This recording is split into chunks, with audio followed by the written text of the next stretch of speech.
वेद प्रेमियों, सुधी श्रोताओं, सौभाग्य का विषय है कि हम सब संप्रति ऋग्वेद के प्रथम मंडल के 161वें सूक्त के 8वें मंत्र की व्याख्या में प्रवेश करने जा रहे हैं। यह मंत्र जगति नामक छंद में निबद्ध है। मंत्र दृष्टा ऋषि है दीर्घतमा औचित्य और देवता है ऋभुगण। संबंधित मंत्र का विषय है ऋभुओं का देवों के मध्य स्वागत। अब संबंधित मंत्र का सर्वप्रथम पाठ हो जाए। ओम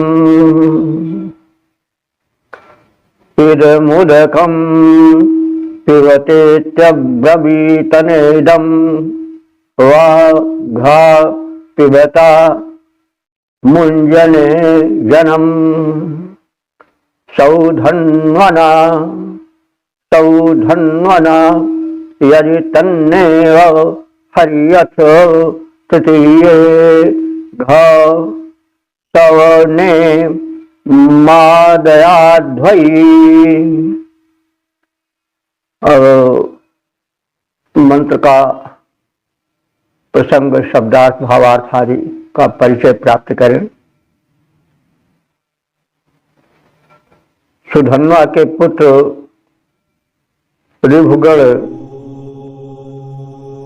अपने बुद्धि बल, कला कौशल के बल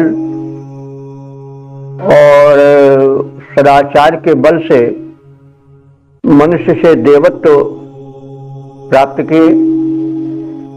देवों के मध्य उनको आदरपूर्ण स्थान मिला और स्वागतार्थ सोमरस आदि जो देवों को ही पीने का सौभाग्य प्राप्त होता है, वह सोमरस देवों के साथ बैठ करके पीने के सौभाग्य से संयुक्त हो गए। ऋभुगण देवों ने आग्रह करना प्रारंभ किया। वे बोले,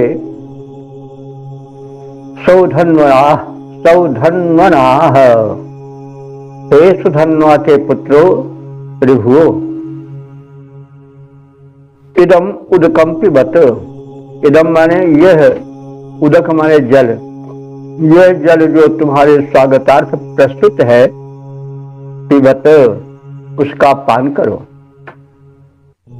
इदम मुंजने जनम पिबत। इदम माने यह, मुंजने माने मौंजवान पर्वत से जो लाया गया,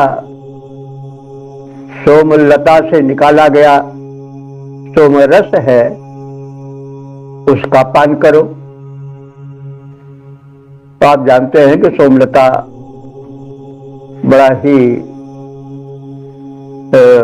उत्तम एक रसायन युक्त लता है या पौधा है। इसी से सोमरस निकाला जाता है। ये देवों को प्रस्तुत किया जाता है। ऋभुगण देव बन गए हैं और देवगण उनसे आग्रह कर रहे हैं कि यह जलपान करो। यह मूंजवान पर्वत से लाया गया, लता से निकाला गया सोमरस है, इसका पान करो। और इस प्रकार से बड़े मधुर वचनों में सत्कार पूर्वक देवों ने अब्रवीतम उन ऋभुओं से कहा और फिर आगे कहना प्रारंभ किया, यदि तत् न एव हर्यथ। यदि इस समय कथित वस्तुओं के पान की इच्छा न होती हो तो तृतीय सवने घ मादयध्वयी, तो तीसरे सवन में घ माने निश्चय पूर्वक अवश्य ही इस सोमरस का पान करो और मादयाध्वयी और आनंदित बनो। मादयाध्वयी आनंदित हो जाओ। तो सवन शब्द का अर्थात सब जानते होंगे। यज्ञ में 3 समय चुना जाता था, प्रातः सवन, प्रातः काल, मध्याह्न काल और सायंकाल। तीनों समय सोमरस पान करने का अवसर सोम यज्ञ में मिलता था। तो सवन वही सोमपान के अवसर को सवन कहा जाता है। तो प्रथम सवन है प्रातः, द्वितीय है मध्याह्न और तृतीय है सायंकाल। कुछ लोग इसको तीनों को तीनों अवस्थाओं से भी जोड़कर व्याख्यायित करते हैं। बचपन जो है जीवन का प्रथम सवन है,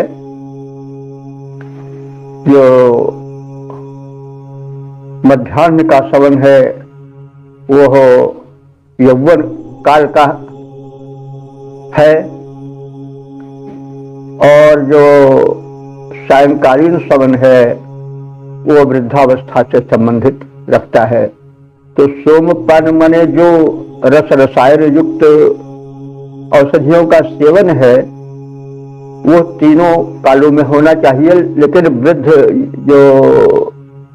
वृद्धावस्था का तीसरा काल है उसमें तो अवश्य ही रस रसायन का सेवन होना चाहिए, क्योंकि इस काल में दौर्बल्य विशेष छा जाता है और कोशिकाओं को नवीन बनाने के लिए, उनमें चेतना जागरण के लिए, दौर्बल्य को भगाने के लिए रस रसायन का समुचित पान आवश्यक हो जाता है।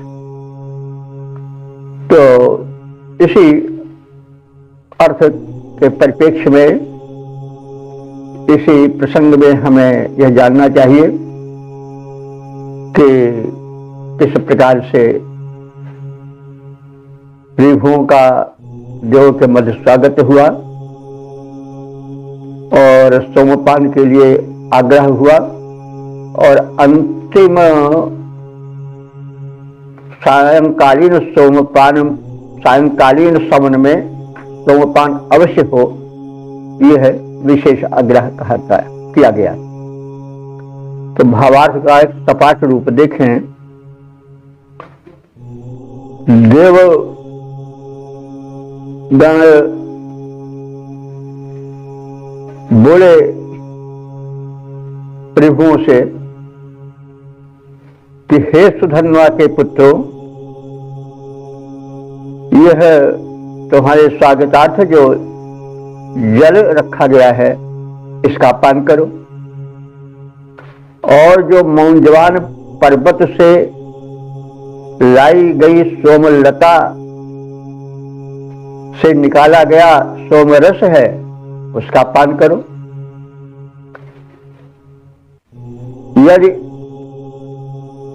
इन्हें पीने की तुम्हारी इस समय इच्छा नहीं हो रही है तो सायंकालीन सवन में निचोड़े गए सोमरस का पान तो अवश्य ही करो, और ऐसा करके परम आनंद प्राप्त करो। तो अब हम इसके पद रूपांतरण पर भी दृष्टि डालें। बोले देव सुधन्वा पुत्रो ऋभु तुम यह बात सुनो। बोले देव सुधन्वा पुत्रो ऋभु तुम यह बात सुनो। जल को पियो। प्रथम जो प्रस्तुत प्रेम पूर्ण सौगात सुनो। सोम स्वरस भी तुम्हें समर्पित, कृपया इसका पान करो। इसे न पीने की इच्छा हो तो इतना यह ध्यान धरो। सायंकाल निचोड़ा जाता, सबन तृतीय कहा ताजो। सायंकाल निचोड़ा जाता सवन तृतीय कहाता जो उसे अवश्य पियो रिभुओ तुम उत्तम सुख बरसाता जो उसे अवश्य पियो रिभुओ तुम वह सोमरस उत्तम सुख बरसाता जो। ओम वेद प्रेमियों सुधी श्रोताओं, संप्रति हम सब ऋग्वेद के प्रथम मंडल के 161वें सूक्त के 9वें मंत्र की व्याख्या में प्रवेश करने जा रहे हैं। यह मंत्र जगती नामक छंद में निबद्ध है। मंत्र दृष्टा ऋषि हैं दीर्घतमा औचथ और देवता है ऋभुगण। इस मंत्र का शीर्षक है देवों द्वारा पूछे गए प्रश्नों का ऋभुओं द्वारा सटीक उत्तर। अब संबंधित मंत्र का प्रथम पाठ हो जाए। ओम आपो भूयिष्ठा इत्येको अब्रवीदग्निर्भूयिष्ठ इत्यन्नो अब्रवीत वर्धयन्तीं बहुभ्यः प्रैको अब्रवीदृता वदन्तश्चमसाम् अपिंशत्। अब संबंधित मंत्र का शब्दार्थ भावार्थ प्रसंगादि पर दृष्टि डाल दिया जाए तो देव सभा के मध्य बैठे हुए ऋभुओं से देव ने 3 प्रश्न किए। 3 भाई थे ना, तो वो प्रश्न ये था कि अग्नि, जल और पृथ्वी में से कौन श्रेष्ठ है। तो अब उसका उत्तर जो दिया गया उसका कथन किया जा रहा है। प्रश्नों के उत्तर के रूप में एक यानी उन ऋभुओं में से एक ऋभु ने कहा कि आपः भूयिष्ठा। आपः माने जल, भूयिष्ठा माने सर्वश्रेष्ठ है। अग्नि, पृथ्वी और जल में जल तत्व सर्वश्रेष्ठ है। इति एक अब्रवीत, ऐसा ऋभुओं में से एक ने कहा। अग्नि भूयिष्ठ इति अपरः अब्रवीत, और अपरः माने दूसरे ने, अब्रवीत माने कहा। क्या कहा? अग्नि भूयिष्ठ, अग्नि सर्वश्रेष्ठ है। और एक वर्धयन्तीं बहुभ्य अब्रवीत, और एक ने कहा कि सबको धारण करने वाली, विकास सबका करने वाली यह पृथ्वी जो है वह सर्वश्रेष्ठ है। तो इस प्रकार से एक ने भूमि को सर्वश्रेष्ठ बतलाया। ऋता वदन्तः, सत्य भाषण तीनों ने किया था अपने अपने स्थान पर, और इस प्रकार से सत्य उत्तर देते हुए सबों ने चमसान अपिंशत, चमस को जो यज्ञ पात्र था उसको 4 कर दिया, यानी यज्ञ पात्र में रखे हुए अन्नों को 4 बराबर भागों में बांट दिया। और जैसा कहा गया है वैसा किया कि भाई जो अर्जन हो उसमें उसको 4 भागों में बांटे। एक भाग अपने लिए रखे, एक भाग परिवार के लिए रखे, एक भाग सामाजिक सेवा के लिए रखे, और एक भाग मानवेतर प्राणियों के लिए रखे, पक्षी आदि भी उस अर्जन का लाभ उठा सके। तो ऐसा उन्होंने किया और ऐश्वर्य का अर्जन का विभाजन प्रस्तुत किया। तो उन ऋभुओं में से किसी ज्ञानी ऋभु ने जल को श्रेष्ठ बताया, किसी ने अग्नि को, तो किसी ने भूमि को सर्वश्रेष्ठ बताया। इस प्रकार सभी ऋभुओं ने सत्य ही कहा। उन्होंने परमात्मा के ऐश्वर्य का विभाजन भर किया और ये कहा कि अपने अपने स्थानों पर सभी श्रेष्ठ हैं। जल में जीवन तत्वों को पुष्ट करने की क्षमता है। जल भी ईश्वर का की देन है, उसी का ऐश्वर्य जल भर करके उतरा है। वो जीवन दाता है, वो भी अपने स्थान पर श्रेष्ठ है। अग्नि जो है वह भोजन पाचन करती है जठराग्नि करके। अग्नि ही ताप ऊष्मा शरीर में बनकर विचरण करती है। अग्नि जो है वो है तो पुल्लिंग, लेकिन व्यवहार में स्त्रीलिंग हिंदी में कर दिया जाता है।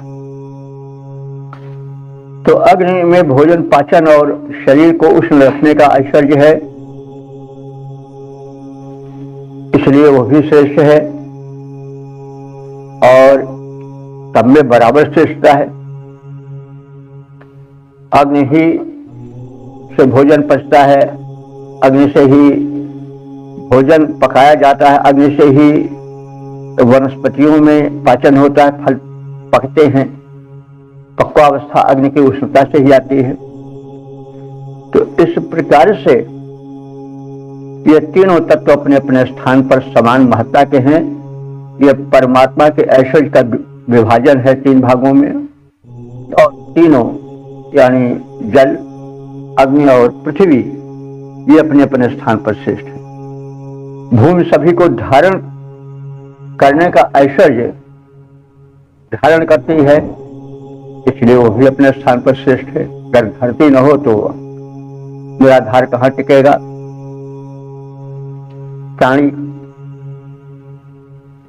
प्राणी का रहना ही संभव नहीं हो पाएगा, इसलिए अपने स्थान पर भूमि भी सर्वश्रेष्ठ है। ये परमात्मा के ऐश्वर्य का त्रिधा विभाजन है, तीन प्रकार का। तो इसका पद रूपांतरण भी सुन लें। विभुओं में से किसी तत्वज्ञानी ने जल को श्रेष्ठ बताया, कहा कि उस पर आधृत जीवन रहता आया। कहा अपर ने श्रेष्ठ अग्नि है सब में भाई, क्योंकि देह उष्णता उसी से रहती छाई। कहा तीसरे ने धरती है सबसे भारी, क्योंकि उसी पर टिकी हुई है दुनिया सारी। कथन सभी का सत्य न कुछ भी झूठ कहा है, वितरित सब में प्रभु का ही ऐश्वर्य रहा है। ये प्रभु के ऐश्वर्य के तीन भाग हैं, जो जल के रूप में, अग्नि के रूप में, पृथ्वी के रूप में है। तीनों की अपने अपने स्थान पर समान उपयोगिता है। तो यह ऋभुओं का उत्तर बड़ा सटीक रहा। देवगण प्रसन्न हुए। ओम वेद प्रेमियों, सुधी श्रोताओं, संप्रति हम सब ऋग्वेद के प्रथम मंडल के 161वें सूक्त के 10वें मंत्र की व्याख्या में प्रवेश करने जा रहे हैं। यह मंत्र जगती नामक छंद में निबद्ध है। मंत्र दृष्टार्थ है दीर्घतमावचथ और देवता है ऋभुगण। इस मंत्र का वर्ण विषय है गो सेवा का महत्व। अब संबंधित मंत्र का प्रथम पाठ हो जाए। ओम सोरामेकम उदकम गामवाजति मांसमेकः किंशति तूनयाभृतम् निमृचः शक्रदेको अपाभरत किं श्रितपुत्रेभ्यः पितरा उपावतुः। शब्दार्थ भावार्थ प्रसंगादि से परिचय प्राप्त करें। तमाम प्रश्नों के समाधान के पश्चात देवगण जो हैं वो परिवार में गौ सेवा होती रहे इसका निर्देश देते हैं। और संकेत है कि ऋभुगण लोक में गौ सेवा का सम्यक प्रचार प्रसार करें ताकि राष्ट्र समुन्नत हो। कृषि प्रधान देश गौ सेवा पर आधारित है। विशेष करके वैदिक सभ्यता में तो इसका और अधिक महत्व था। गौ के द्वारा ही मतलब कृषि कर्म के लिए वृषभ तैयार होते थे, गौ से यज्ञ कर्म होता था, उसके दुग्ध दही घृत आदि के द्वारा और भोजन में भी उसका सम्यक उपयोग होता था। उसके मल मूत्र से कृषि की उपज बढ़ती थी, घर में सात्विकता आती है। कहा जाता है कि गाय जो है वो ऐसा उपयोगी पशु है कि उसके शरीर से 24 घंटों ऑक्सीजन निकलती रहती है और उसका स्पर्श रोगों और रोग को पैदा करने वाले कीटों का विनाश करता है। उसका दुग्ध दही यानी गव्य आदि तो अमृत है। तो गो सेवा का अभाव राष्ट्र का एक तरह से कहा जाए तो दुर्भाग्य कहा जा सकता है। तो वैदिक ऋषि का संदेश है कि गो सेवा का सम्यक प्रचार प्रसार हो। ऐसा परिवार धन्य है जो गो सेवी होता है। तो यह बात इसमें बताई जा रही है। परिवार में जो पुत्र हैं उनमें से एक पुत्र सोनाम गाम उदकम अब अजति। सोनाम माने हृष्ट पुष्ट गाय को पानी की तरफ ले जाए, यानी उसको जल पिलाने की व्यवस्था करे। एक सूनया आवृतम मांसम पिंशति। एक दूसरा पुत्र जो है वह सूनया माने उत्तम रीति से आवृतम मांसम लाए गए मांसल चारे को। अब यहां मांस का मतलब कुछ लोग मांस कह सकते हैं, लेकिन गो के प्रसंग में मांस का कोई तुक नहीं बैठता है। मांस माने गूदा भी होता है। तो ये बाद में बड़ा अनर्थ इन दो अर्थ शब्दों से हुआ। मांस का अर्थ गूदा होता है, लेकिन जो मांस भक्षी मनुष्य है वो उसका वही मांसे वाला अर्थ ले और फिर गाय के मांस की ओर दौड़ पड़े। और इसी अनर्थ ने वेदों के महत्व को सामान्य जन के लिए न्यून कर दिया, कम कर दिया। लोग समझे कि वेदों में तो हिंसा है, पशुवध है, उसके यज्ञ बड़े पेचीदे हैं, इसलिए कोई दूसरा धर्म होना चाहिए। तो ये तो जब व्याख्याकारों का मतलब ये कुछ चेष्टाएं हैं कि प्राय सभी धर्मों में होती हैं।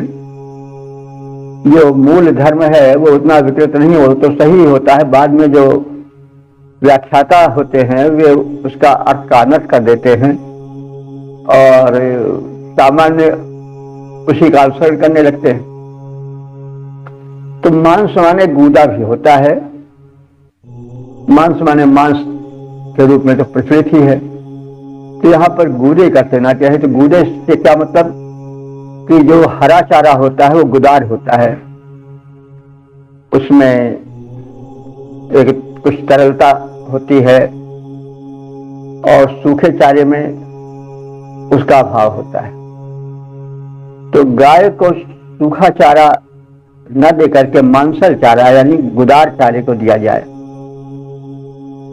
तो जो दूसरा पुत्र है वह परिवार में गायों के लिए मांसल चारा यानी हरा भरा चारा लाए, उसका प्रबंधन करे, खिलाए। और दूसरा पुत्र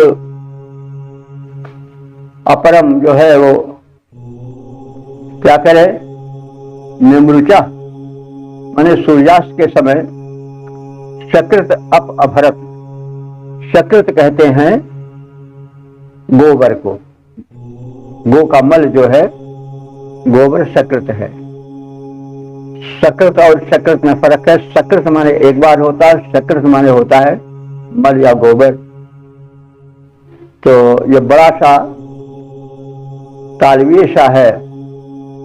तो ज्ञान के अभाव में कभी कभी अनर्थ हो जाता है और होता रहा है। इसीलिए किसी ने कहा है यद्यपि बहुना धीते कठपुत्र तथा व्याकर अम्मा भूत सकला सकला। सकृत सकृत कहीं ऐसा न हो तुम सकल को शकल कर दो, शकल वाले टुकड़ा होता है, सकल वाले समस्त होता है। और सकृत बने होता है बड़े शाह से जो सकृत बनता है उसका अर्थ गोबर या मल होता है। और सकृत माने एक बार होता है जो छोटे सा से दंती सा से होता है। तो बहरहाल जान ये सकृत है। सकृत माने मल, तो गाय का मल गोबर। तो उनमें से एक पुत्र जो है वह निमृचा सायंकाल में गौशाला को पूर्ण रूप से स्वच्छ बनाने के लिए जो सकृत है, गोबर है, उसको भर भर करके बाहर करता है और गौशाला को स्वच्छ बनाता है। ऋषि कहता है या देवता कहते हैं कि परिवार में यदि ऐसे कार्य का बंटवारा हो जाए तो वो बहुत पर्याप्त है। और पुत्रेभ्यः, पुत्रों से, पितरा माने माता पिता, किम सित, और क्या, उप अवतु, अपेक्षा करे। यानी पुत्रों से अगर वो इतना करते हैं गौ सेवा का कार्य तो फिर और अधिक की उपेक्षा क्या किया जाए। यानी माता पिताओं को इससे संतुष्ट हो जाना चाहिए कि हमारे पुत्र गौ सेवा कर रहे हैं और इतनी अपेक्षा पर्याप्त है, इससे अधिक अपेक्षा करनी भी नहीं चाहिए। तो गौ महत्ता, गौ सेवा को महत्ता देते हुए ऋषि कह रहा है और मतलब प्रसंग में देवता कह रहे हैं कि संदेश दे रहे हैं कि यदि गौ सेवी परिवार में एक पुत्र गायों को निर्मल जल पिलावे, दूसरा उनको गुदार ताजा हरा भरा चारा खिलावे, तीसरा जो है वह सायंकाल में गोबर को बाहर करके गौशाला को पूर्ण साफ कर दे, तो इतना यदि पुत्र करते हैं तो फिर यह पर्याप्त है और माता पिता को इससे अधिक की अपेक्षा करनी भी नहीं चाहिए पुत्रों से। यानी यह पूर्ण कर्म है गौ सेवा, क्योंकि गौ सेवा यदि होगी तो बस उससे पूरा काम चल जाएगा। क्योंकि जैसा अभी निवेदन किया गया है कि गाय के जरिए बैल भी होते हैं, कृषिकर्म होता है, गोबर होता है, खाद पास होती है, खाना भी हो जाता है, यज्ञ भी उसी संपन्न होता है। तो गो पर्याप्त है अपने में, अकेले में ही। तो अब इसके हम सपाटक को देख लें। सूर्यास्त के समय जब गाय वन से लौटती है तब गृह स्वामी का एक पुत्र उसे पानी पिलाए, दूसरा उत्तम चारे को खिलाकर गाय को हृष्ट पुष्ट मांसल बनाए, तीसरा गोबर फेंक कर गाय के रहने के स्थान को स्वच्छ बनाए रखे। ऐसे गोसेवी पुत्रों वाले परिवार में ऐश्वर्य परिपूरित रहता है, वो घर ऐश्वर्य से भरा पूरा रहता है। समृद्धि हेतु माता पिता किसी बात की अपेक्षा पुत्रों से न करें, क्योंकि आगे इतने कुछ कहने की या कुछ करने की अपेक्षा रही नहीं जाती है। तो इतना यदि पुत्र करते हैं तो समझ लिए कि बड़ा कल्याण करते हैं। संपूर्ण कर्तव्य इसी में समाहित हो जाता है, संपूर्ण समृद्धि इसी में सिमटी रहती है, लिपटी रहती है। तो अब इसके छंदोबद्ध प्रारूप को देख लिया जाए। धन्य वह गो सेवी परिवार, धन्य वह गो सेवी परिवार, जिसके पुत्र सहर्ष उठाते गो सेवा का भार, धन्य वह गो सेवी परिवार। चर कर गाय लौटती जब, तब एक पिलाता पानी, और दूसरा उत्तम चारे युक्त खिलाता सानी। सानी वही जल मिश्रित गाय का आहार होता है। और दूसरा उत्तम चारे युक्त खिलाता सानी। गोबर फेंक तीसरा गौशाला को स्वच्छ बनाता, गो शरीर सेवाएं पाकर मांसल होता जाता। गो सेवी परिवार सदा संपन्न बना रहता है, रहता नहीं अभाव, सदा सुख स्वास्थ्य घना रहता है। तो धन्य वह गो सेवी परिवार, जिसके पुत्र सहर्ष उठाते गो सेवा का भार। तो परिवार में गो सेवा होनी चाहिए। आज एक बहुत बड़ा अभिशाप ही कहा जाए कि कोई गाय रखता ही नहीं, परिणाम है स्वास्थ्य पर उसका बड़ा बुरा प्रभाव पड़ रहा है। और कृषि कर्म भी ठीक नहीं हो रहा है, क्योंकि गो का गोबर जो है, उसका गोमूत्र जो है, वो सब जब खेती में पड़ जाता है तो जो अन्न होता है वो बड़ा ही स्वास्थ्यप्रद और बड़ा ही स्वादिष्ट होता है। अन्न में, साग सब्जियों में अब वो स्वाद और बल नहीं रह गया है, क्योंकि गो सेवा से वंचित परिवार बिना गोबर और गाय के मलमूत्र से होने वाली खेती का ही और अन्न का ही सेवन करते। तो वैदिक संदेश को हमें ध्यान में रखना चाहिए, और चाहिए कि प्रत्येक परिवार एक गाय अवश्य रखे। इससे बड़ा कल्याण होगा, परिवार का भी, समाज का भी, राष्ट्र का भी। ये शाश्वत संदेश है। तो अब इस मंत्र के श्रवण के उपरांत इसको क्रिया में लाने का प्रयत्न सबको करना चाहिए। ओम वेद प्रेमियों, सुधी श्रोताओं, संप्रति हम सब ऋग्वेद के 161वें सूक्त के 11वें मंत्र के व्याख्या में प्रवेश करने जा रहे हैं। यह मंत्र जगती नामक छंद में निबद्ध है। मंत्र दृष्टा है दीर्घतमा औचत है, और देवता है ऋभुगण। संबंधित मंत्र का शीर्षक है गो सेवा की उत्तम विधि का सुझाव। अब संबंधित मंत्र का प्रथम पाठ हो जाए। ओम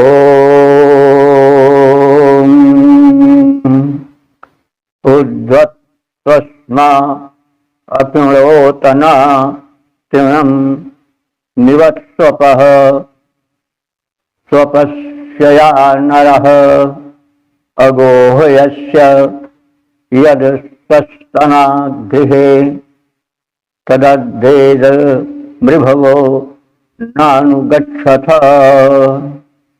शब्दार्थ भावार्थात से परिचय प्राप्त करें। देवगण संदेश दे रहे हैं, ऋभुओं को संबोधित कर रहे हैं। तो ऋभु तो 3 भाई थे, इनका नाम बताया गया है, इसलिए ऋभुआ के अंतर्गत उनका तीनों का समावेश हो जाता है। लेकिन ऋभु का मूल अर्थ होता है ज्ञानी। तो यहाँ पर समग्र मानवों के लिए जो गो सेवा विषयक जिज्ञासु हैं, सेवा विधि को जानते हैं, उनको संबोधित करके कहा जा रहा है।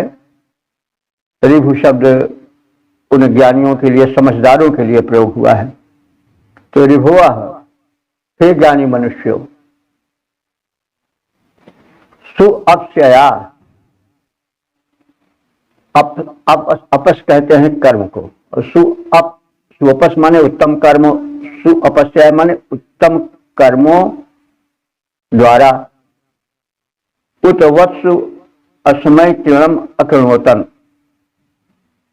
उतवत्सु माने ऊंचे प्रदेशों में, यानी जो भूमि ऊंची है, जहां जल भराव नहीं रहता है, वहां गोधन को विकसित करने के लिए उसको सुतृप्त करने के लिए असमय तृणम अखरोटन, इस गोधन के लिए तृण का यानी चारे का प्रबंधन करो। तृणम अखरोटन, तृण माने तृण, तृण का है चारा। तो गोधन के लिए जो ऊंची भूमि है उस पर चारे वाले पदार्थ बो करके उस गो सेवा के लिए उत्तम व्यवस्था का प्रबंधन करो। निवत्सु अपह, निवत्सु माने निचले भू भागों में, जहाँ पानी का आधिक्य रहता है, वहां पर गायों के पीने के लिए स्वच्छ जल का प्रबंधन करो। यत माने जब तक अगोह्यस्य गृहे, जब तक अगो, अब माने नहीं, गो माने गाय, जब तक यानी जिस समय तक घर में गाय नहीं रहेंगी, यानी वह घर जो कि अगो माने गायों से हीन है, ऐसे अगोह्यस्य गृहे, गो विहीन घर में असस्तन रहोगे। यानी जब तक हेम ज्ञानी मनुष्यों तुम गो विहीन घर में रहोगे, यानी जिसमें गाय नहीं रहेंगी ऐसे घर में रहोगे, निवास करोगे, तो परिणाम क्या होगा? तत् अद्य, तब तक इदम न अनुगच्छत, इस ऐश्वर्य को जिसको तुम चाहते हो, न अनुगच्छत, उसे तुम कभी पा नहीं सकते हो। यानी अगर ऐश्वर्य वांछित पाना चाहते हो, स्वास्थ्य का ऐश्वर्य हो, धन का ऐश्वर्य हो, बल का ऐश्वर्य हो, मंगल हो, इस तरह से अगर ऐश्वर्य से भरा पूरा घर चाहते हो तो गो सेवा करो। तो अब भावार्थ क्या है कि हे ज्ञानी मनुष्यों, पृथ्वी के ऊंचे भूभाग में गायों के लिए उत्तम चारे की व्यवस्था करो और निचले भूभाग में गायों को पीने के लिए स्वच्छ जल की व्यवस्था करो, उसे सुरक्षित रखो। यह सत्य है कि जब तक घर में गायें सुख से न रहेंगी और घर में गायों का प्रबंधन नहीं रहेगा, गायों की व्यवस्था नहीं रहेगी, गोधन नहीं रहेगा, तब तक तुम अन्न धन को नहीं पा सकते हो। उस गोधन से ही अन्न धन मिलेंगे, इसलिए उस घर में धन लक्ष्मी का निवास नहीं हो सकता है जिस घर में गायों का निवास नहीं होता है। तो अब इसके पद रूपांतरण पर ध्यान दें। हे ज्ञानी मानव, यही निर्देश हमारा, हे ज्ञानी मानो यही निर्देश हमारा, गो सेवा का करो प्रबंधन सारा। ऊंचे भूभागों पर तृण उपजाओ, ऊंचे भूभागों पर चारे को उपजाओ, निचले भागों में जल उत्तम ठहराओ, खान पान से गाय पुष्ट बनाओ, खान पान दे गाय पुष्ट बनाओ, अपने घर में धन लक्ष्मी बरसाओ। जिस घर में गोवंशन सुख पाएगा उस घर में ऐश्वर्य नहीं आएगा। तो जिस घर में गोवंशन सुख पाएगा उस घर में ऐश्वर्य नहीं आएगा। ओम